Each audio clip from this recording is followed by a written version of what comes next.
यह कहानी है रामगढ़ गांव की, जहां पर दोनों भाई अपने खेत पर काम करने को आए थे।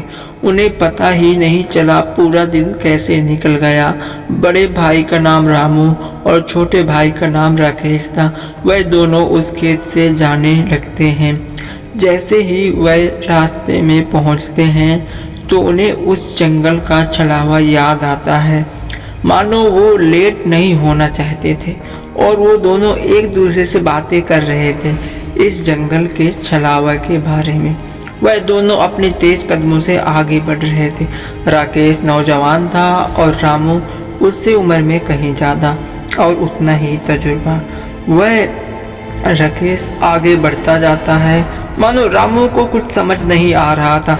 रामू के पैर तो चल रहे थे लेकिन उसके पैर आगे नहीं बढ़ रहे थे।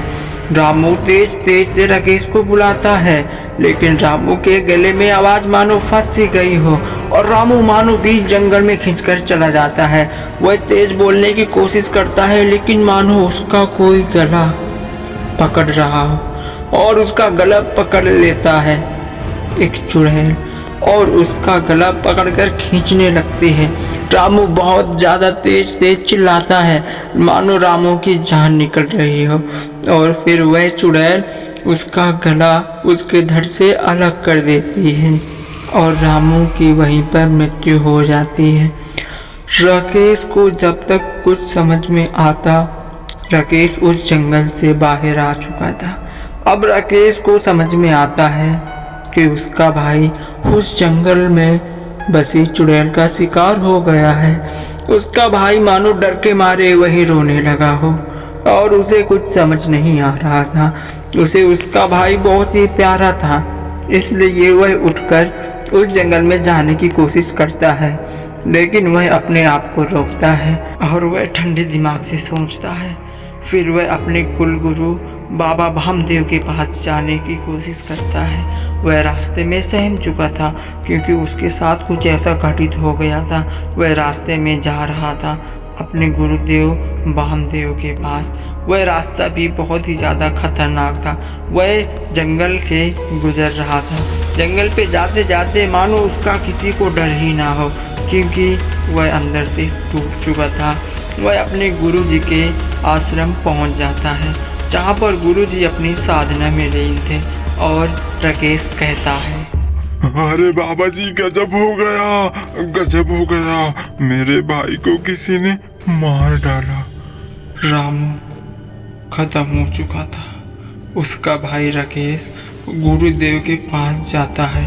गुरुदेव के चरणों में नमन हो जाता है क्योंकि उसे वही रास्ता समझ में आ रहा था और गुरुदेव से कहता है, अरे गुरुदेव, हम अपने खेत गए थे जंगल के रास्ते जहाँ पर एक खौफनाक चुड़ैल रहती है।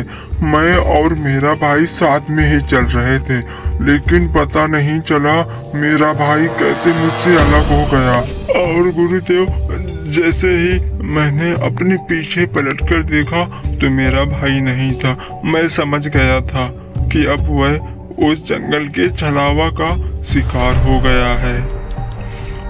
अरे बेटा, तुम टेंशन मत लो, मैं इसका कुछ उपाय निकालूंगा। तुम शांत हो जाओ, शांत हो जाओ। हम दोनों चलते हैं और देखते हैं उस चुड़ैल में कितनी शक्तियां हैं। देख लूंगा उस चुड़ैल को, तुम परेशान मत हो। तुम्हारा मैं कुल गुरु हूँ, गुरु भामदेव। बाबा अब राकेश के साथ भी उस जंगल जा रहा था जहाँ पर चुड़ैल का छलावा था। गुरुजी कहते हैं, काली शक्तियाँ पास में आ जाए, काली शक्तियाँ पास में आ जाए। जंगल की काली शक्ति मेरे सामने आए, सामने आए, सामने आए। मेरे काली शक्ति सामने आए। थोड़ी ही देर बाद वहाँ पर एक चुड़ैल सामने आती है।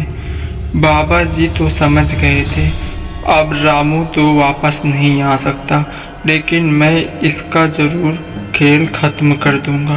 अब बाबा जी उसकी जान को मानो किसी और में बांध दें। बाबा जी ऐसा ही करते हैं वह एक पक्षी को प्रकट कर देते हैं जिसकी जान उस पक्षी में अटक चुकी थी और चुड़ैल की आत्मा उस पक्षी के अंदर घुस चुकी थी।